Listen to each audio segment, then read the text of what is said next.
Tzvi Lebetkin, the Rabbi from another planet. Please like, share, and subscribe, and ring the little bell. Ring the little bell so you're notified when new videos drop. This is my third video I've recorded today. I was going to stop and get a coffee, but you know what? This video is so great. This video is so fantastic. Well, I think it's going to be. What I'm basing on, the article I'm going to be reading on it, is so freaking fantastic. I don't think I need a coffee. In fact, I think it might be dangerous to get a coffee, because those little scamps at Screenrant, they just giving me my little Rosh Hashanah present. Rosh Hashanah is the Jewish New Year. It's going on right now. Right now, as you're watching this video, I'm recording it before it started. I'm offline. I don't know what's gone on in the world for the last couple of days. Could be anything, baby. Could be anything. Listen, they may have rehired Jodie Whittaker and Christian and said, you know what? We need more of that. Anything could happen. That's what I mean by absolutely anything could happen. So little scamps at Screenrant have given me not one but two articles. It's too many things for me to cover, right? There's too much stupid. There's too much bonkers go. So I'm going to show you the article that we're not going over. Which I'm sure is gold. I guess we'll go over it on Friday. I mean, unless they have another 20 articles of stupid that we got to go through, or maybe on my live stream on Thursday. I do not know, but we'll look at it, and then we're going to look at the actual article, which looks like it looks like just Screenrant gold. Don't you love a bit of Screenrant gold? I will say a golden Screenrant shower. Fine. Before we get into it, can you hit the like button? Fan-dabby double dozy. Thank you very much. Can you hit the share button? Also, fan-dabby double dozy. It's incredible. The two things can be fan-dabby double dozy in one breath. Like, share, subscribe. Hit that subscribe button. That'd be lovely. I do like people subscribing. I really do. It actually makes me very happy. And it's really weird, but it does. It makes me very, very happy. You know what would have made me happy? I really should have got a haircut before the Jewish New Year. Oh, I'm going to have to go in shaggy. Going to go in and see the good Lord and prother myself before him a little bit unkempt. Just the way it is, baby. Like, share, subscribe, comment. Let me know you think. It's going to take me a couple of days to get back to you. I'm going to have a gazillion comments to catch up on. I'm offline, as I said. I've said it like 4 times. I'm 2.5 minutes in. Okay? I'm offline at the moment. This is time travel, right? You live in a different time zone to me, a different time reality. Like, share, subscribe, comment, and go check out my Indiegogo. It's still online for a little bit more. It should have gone to print, right? I should have put the print files in by the time that you see this. Ooh, it's exciting. So it broke my heart to move the fulfillment date. Like, originally I said like June or something, and that just didn't fly. So I moved it to September.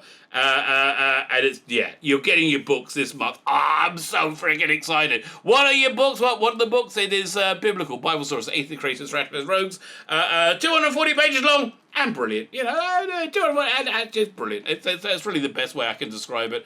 I've had lengthier descriptions, but I think that one does the trick. And the Imperium, a love letter to telefans in the 1960s, James Bond, Doctor Who, Emma Peel, The Black Slab from 2001, and a monkey in a spacesuit. The Prisoner, a bit of I was going to say Charlie's Angels. Ooh, I got to put Charlie's Angels in the next one. That'd be kind of cool. Prisoner, Thunderbirds, you name it, it's all in there, baby. We got a great backup strip called The Ice Warriors, art by Dominic Rancho. I wrote this one, and again, may I say, did a rather good job. You buy both books, you get tons of extras, you get a poster, and you get another one. I'm going to send out a thing. I've probably already sent it out to an update saying, let me know what poster you want. You can have this one. I'm going to give you a second poster because we've done very well. There's this one, Forever Young. It's the Fourth Doctor and Sarah Jane growing old together in the TARDIS as only, as is right and proper. We have Great Balls of Fire. We have The Eyes Have It. I love this poster. I really can't wait to get a copy of this one. And we have a Bohemian in Time and Space. And of course, you've got the male gaze cards. You got a bit of Princess Leia action going on over here. Oh, now it's stalled. A bit of Princess Leia action going on there. Bit of Councillor Troy. Oh, my Councillor Troy. We have a bit of No Hanky Panky in the TARDIS. Yes, there is. We have Don't Even Think It's Citizen, a bit of 2000 AD action, a bit of Space 1999, and a bit of James Bond. These are postcards. You can send them to your dowager aunt. You can send them to your vicar. And I think hilarity will ensue. So there you go. Go check out in the video notes. I don't know how much longer it's going to be around for. We are going to fulfill, but that's one of the most stressful moments, right? Just making sure people get their packages and they're not damaged and they like their books and listen, things screw up. Things screw up all the time. And this is actually a good rule for life. Things screw up a lot. And people make mistakes. It just happens. It's what you do when you screw up and you make mistakes. So this is the bit where you have to like pull out that good customer service card. Fine. You know who never pulled out the good customer service card? Jodie Whittaker. Don't be scared of my gender. We weren't scared. We were scared that you're going to destroy a TV show that we absolutely loved our entire life, and it seemed to be a reasonably a valid fear, as that is indeed what you and Mr. Chibnall did. So this is the article we're not looking at. How Doctor Who can reinvent itself in the age of Disney Plus. Oh, maybe they can make... Oh, you know what they should do? Make it boring. Cast lots of black women through as everything, and make men look stupid. Right? That's really what you need to do, right? That would fit perfectly into the era of age of Disney Plus. Or you could go crazy and make a TV show that people want to see. Yeah, no, maybe, I know. But this is the one. This is the one. This is what we got to see. Doctor Who. 9 best things Jodie Whittaker has done. Leave. I don't know what the other 8 are. I don't know what the other 8 are. And even in this thing, the 9 best things she's done, they even have to get a picture of David Tennant in. Look at it, it's incredible. Jodie Whittaker has managed to achieve many great things during her time as Doctor Who. Her time as... What? Again, the utter destruction of it? Well, I wouldn't call that great. I mean, it's big, yeah. But fans are aware of her success off-screen too.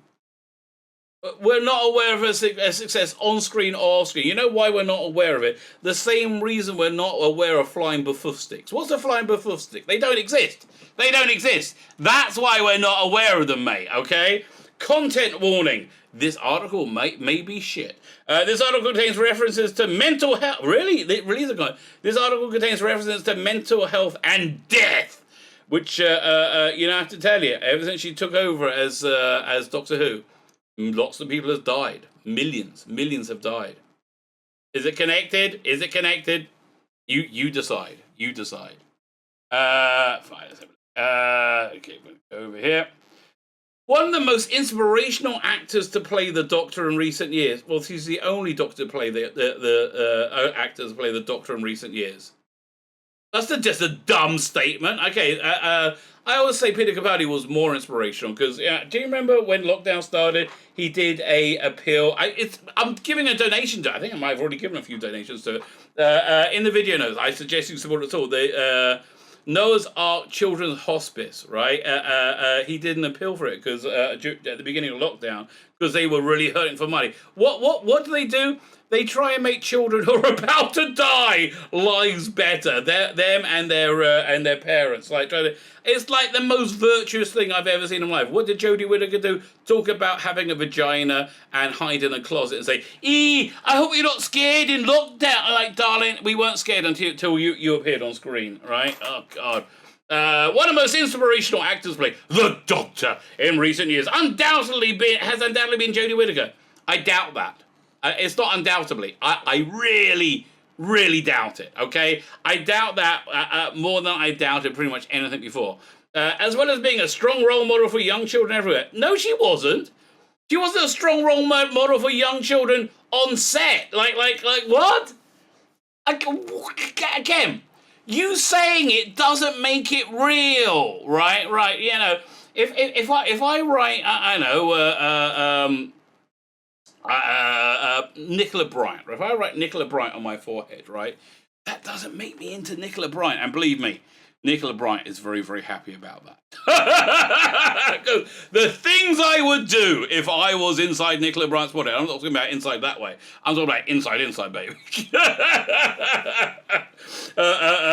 Yeah. You can say whatever you want. It doesn't make it real.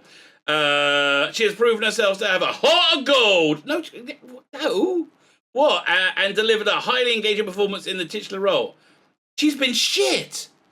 She's been famously shit.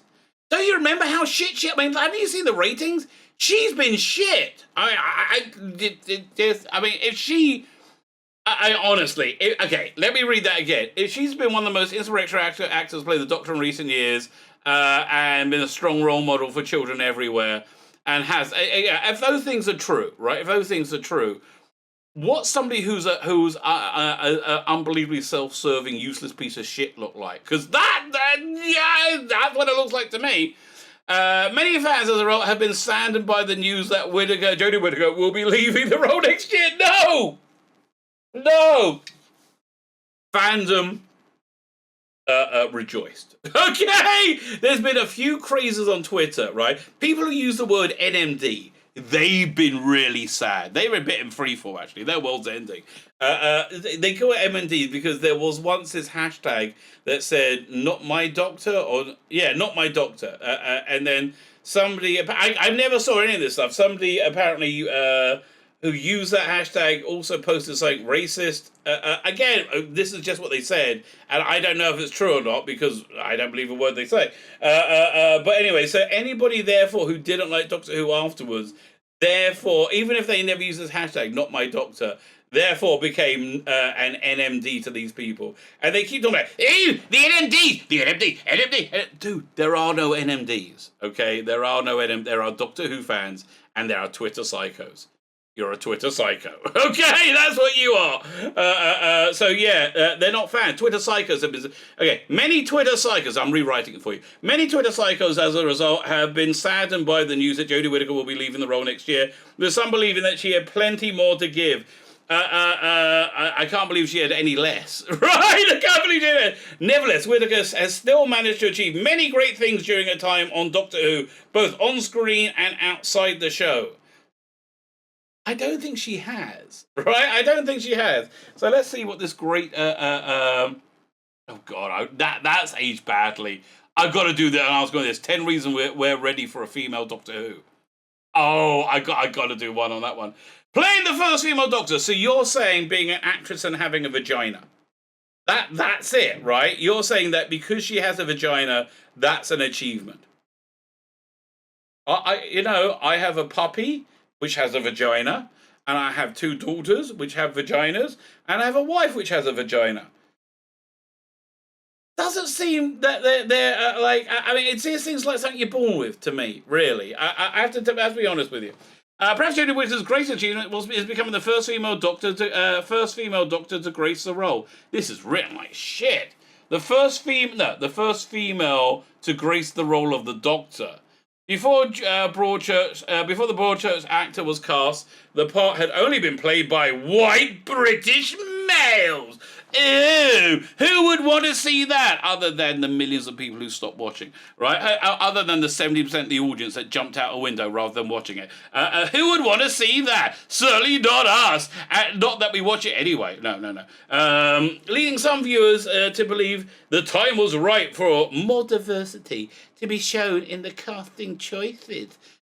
So we said, you know what we need? We need a bit of vag. That's what we need. Doctor Who needs a bit of vag. And Tom Big goes, yes, indeed I do, Tom. And they said, no, Tom, not like that, not like that. You need to have a vag, is what they were saying. And he's like, no, I don't think so. He was like, I don't think, no, that's not for me.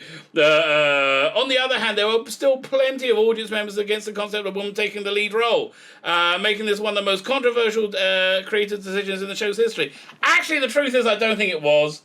I think most people were instantly, myself included, instantly on board with it, right? Very, very nearly instantly on board with it. Yeah.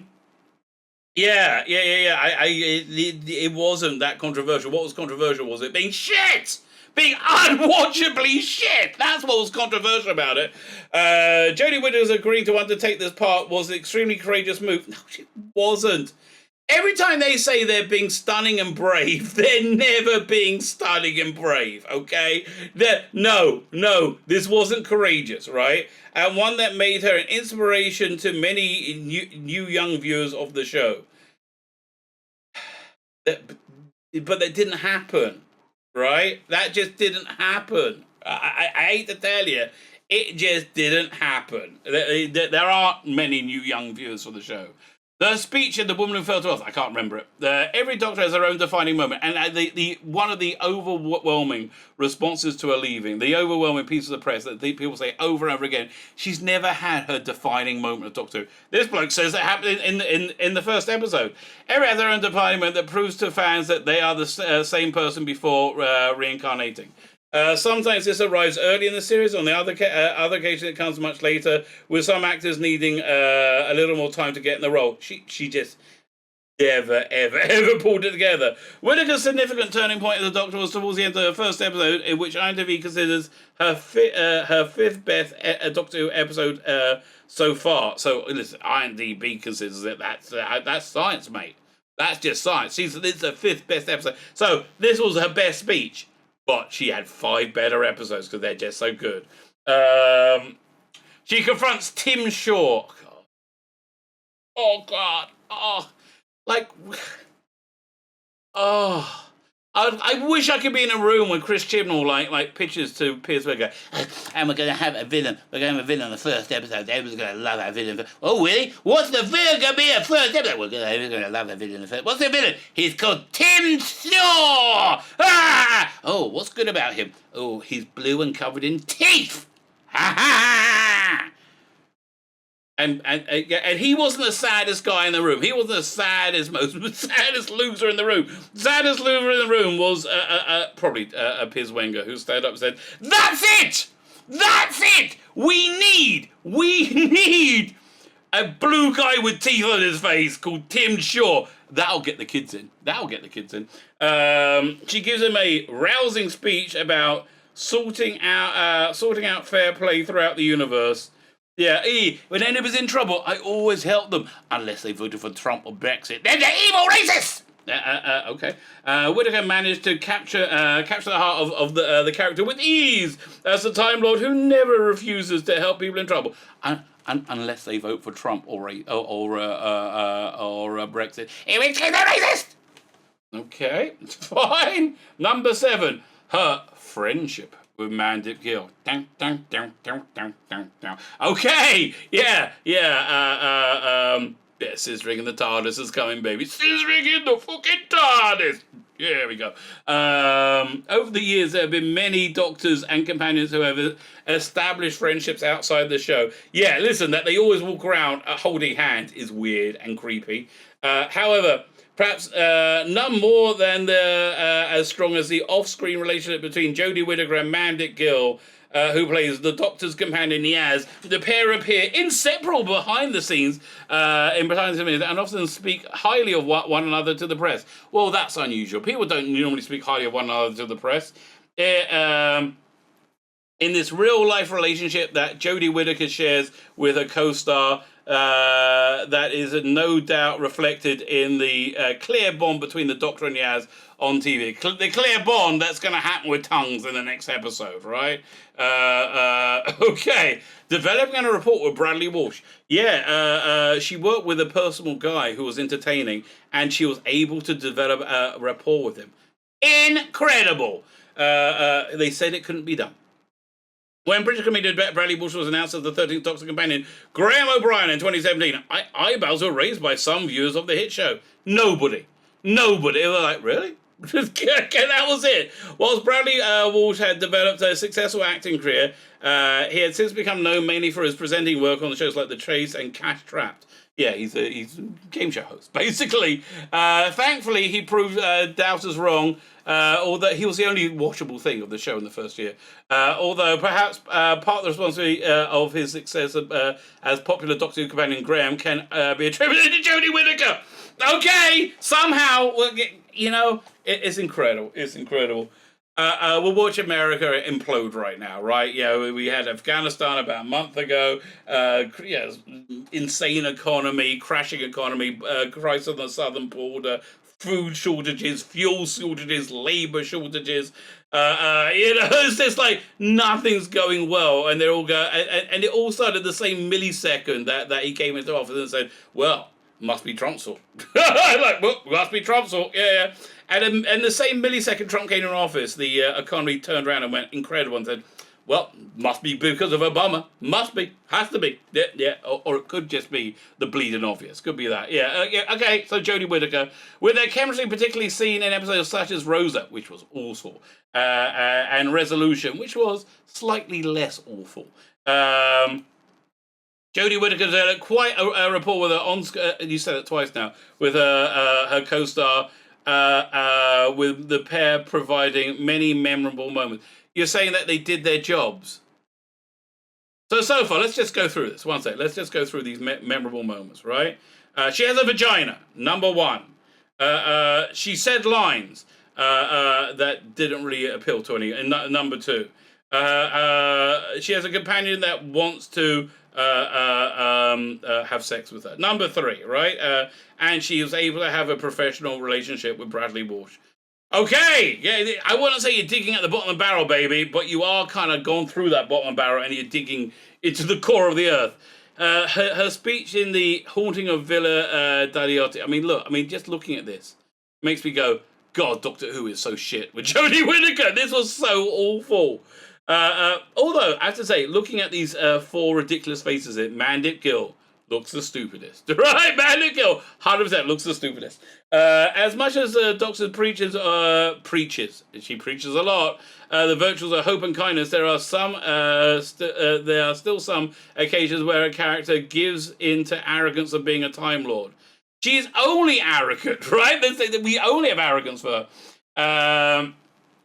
And take somewhere of a darker turn. For the 13th Doctor, this came in the episode The Haunting of Villa Dildo Otti, which saw the Doctor's companion, Ryan Sinclair, question some of her motives.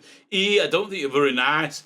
Jodie Whittaker plays the speech brilliantly. This guy, whatever this guy is on, I wish I could take it, because it's made him hallucinate Doctor Who with Jodie Whittaker being good.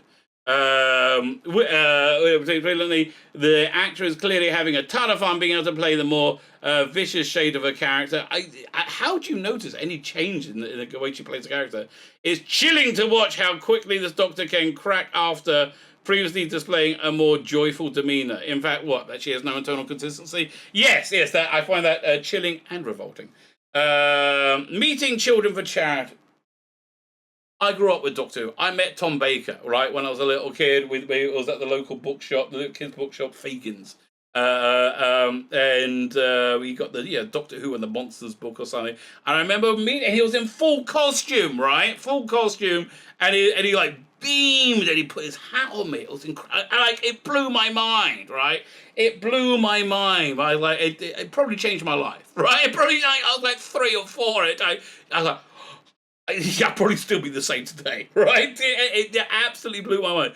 Jodie Whittaker doesn't do that. Jodie Whittaker cannot meet unvetted fans, because most likely, I go watch the video I did. I'm posting it on Monday. Go and watch that, which has an interview with the Times when she talks about what she's doing next, and she says she has no idea. They don't talk about what she's doing next. But look at the comments. Look at the comments of that. She is eviscerated, right? No, she can't meet open public because they think she's garbage in the role, right? Ever since the revival began, Doctor Who has retained a strong presence on BBC's Children Need Telethon. It used to have a strong presence on Christmas as well, but no, let's get rid of that slot. Since 2005, the show has presented everything from mini episodes to special concerts, but perhaps the most heartwarming was Anna's Doctor Who surprise, which saw Jodie Whittaker and her co-star meet with a 9-year-old fan who seemed to be pushed out with a broom handle. Anna Mark, who has cystic fibrosis. Okay, Doctor Who. Jodie Whittaker displays her warmth and kindness as she refuses to touch a fan for fear that she'll catch cystic fibrosis because she's a moron. Taking time not only to answer her questions, but also listen and learn about her condition. The Doctor Who crew would later repeat this idea later in 2019 when she met the young girl Anastasia, and Jodie hands her a sonic screwdriver in a move that brought tears to many viewers' eyes. She said, "Oh, why are you giving my daughter a sex toy?" "Oh, it's a sonic screwdriver." "Oh, my mistake." It does look a bit sex toy-ish, doesn't it? Singing for charity. Really? Excuse me. What, have you ever heard Doctor in Distress? Yeah, no one's getting an OBE for that, mate, okay? No one's going, "Oh, you saved the world for that." It's the best thing ever. In 2019, a number of big-name actors from the UK's film and television industry came to create an album of covers in aid of Children Need, among them Jodie Whittaker, who chose... Look, all this was picked, right, before... her series came out, was it? 2020, her second series came out, and it was awful, and everybody hated her, right? It was just very, very bad. So, Yeah, yeah. I mean, if you in 2019, you could have thought they had a bad season. Maybe they'll pull it around, right? No. Jodie Whittaker did the song "Yellow" by Coldplay in honor of her nephew Harry, who sadly passed away 3 years of age. Not from watching Doctor Who, with her in it, although it could have happened. Whittaker's take on musical numbers proved so popular that it charted number 33. That's not so. I mean, wait a minute. Didn't Friday Night Tights get charted in the top 10 recently for number 33? Not that impressive. In the official Big Top 40 charts, he gives beautiful rendition that's arguably better than the original. This guy is like who is this? A guy? This whoever it is, they're really into Jodie Whittaker, right? This person, Jodie, you better stay away from Sean Bassett. Sean Bassett wants to eat you, okay? Sean Bassett wants you, baby. Not in the good way, okay? Reprising a role for Maze Theory. They paid her, and it's a They paid her, and she did a job, right? It's called work. Doctor Who has a patchy history with video games. Very, very sadly. I would say very sadly. It does have a patchy history with video games. Yeah, I think probably the best ones were the free ones that came out in the Matt Smith era. They like point and click thing. I really like those. They were really, really cool. Especially that Dalek one. That was really great. The one with Matt Smith and Amy. Was there anyone else in it? I can't remember. But that's basically the best ones I think they ever did. The patches of video games. So many were skeptical when gaming company Maze Theory were announced in 2019 as developing a VR game, The Edge of Time. Oh god, they must have hated putting her in, right? Because nobody bought it, right? Nobody bought it. Thankfully, it proved a hit with audience and resulted in 2 further games. It was all the same game, I think. I think they tried to put David Tennant in it so hopefully somebody would buy it. It wasn't a hit. Again, you're delusional, mate. Like, screaming something delusionally doesn't make it true. One which contains hints for the 13th direction, but this may not have been the case without Jodie's involvement. Okay. Whittaker provides her voice in all 3 games, and her voice work truly shines. Okay, this guy is clearly a serial killer stalking Jodie Whittaker. He lives in a basement with, like, Jodie Whittaker pictures all over the walls, like, yeah, with things drawn on them and, like, weird symbols of things he sees in his head. This guy is a freaking weirdo, mate. You need to run away from this person.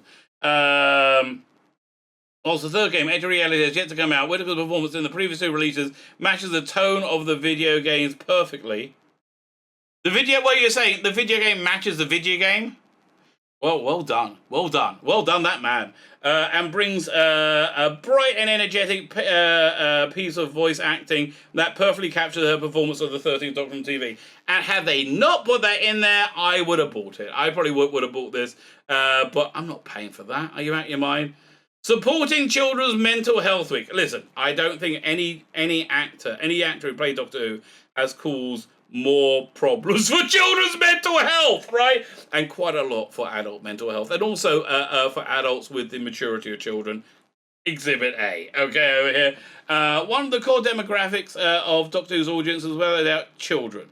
Yes. And again, that's one of the core demographics that have run screaming from this era of Doctor Who. No, the kids are not interested in this era of Doctor Who. You know what kids watch this era of Doctor Who? Ones that are put in front of it by their mothers. You know, little boys who are forced to wear dresses. Those people are put in front of it and told, you better like Doctor Who or you're going to disappoint your parents, right? And then we're going to have to kill your puppy. Really? You're going to kill Sparkles? Yes, unless you like Doctor Who. Well, I'll like Doctor Who then. I don't care how bad it is. Don't say it's bad! Don't say it's... And this is parenting in houses of people who like Doctor Who. One of the core demographics of Doctor Who's audience is without children. Yeah, since the show first began, kids have been a big part of the show's viewership. Okay, this guy's gone from deluded to be like this is something that people write when they have brain injuries. With many children looking up to the Doctor as a hero, It's fitting, therefore, that Whittaker chose to appear in a special speech for Children's Mental Health Week in February in collaboration with BAFTA. And the speech was like, yes, after causing so many child suicides, I have to say I'm sorry. I'm sorry I'm not Peter Capaldi or Matt Smith. In the video, Whittaker talks about the importance of mental health, and again, how would she know? And encouraging children watching to express their feelings through various creative means. I frickin' can't stand you as Doctor Who. Is that good enough? Can I express myself? Such as writing, dancing, or simply wearing a specific colour. Wearing a colour isn't creative, right? Putting on no, that's a participation trophy. You're not expressing yourself in any bloody way by putting on a red sweater. Morons! It's a speech that the Doctor would no doubt be proud of, as Whittaker talks about the significance of a healthy mind. Again, how would you know? It's basically a retarded mind, and urges viewers to stimulate their imagination. So first thing you got to do is stimulate your imagination. Don't watch your Doctor Who, right? That is the imagination killer. Absolutely awful. yeah. Like, really? Okay. Have you ever wondered what does insanity look like? This is what insanity looks like. Oh, over here. This is what insanity looks like. Right over here. Yeah. Thank you, Sean Bassett. And you need to get to a psychotherapist very quickly. You're experiencing what's called a hallucination. These things you're seeing aren't real. They're not real, okay? This is called delusion. You need to get to a doctor, mate, okay? This is an intervention. You're welcome. My name is Tzvi Lebetkin, the Rabbi from another planet. Please like, share, and subscribe. And ring the little bell. Ring the little bell so you're notified when new videos drop.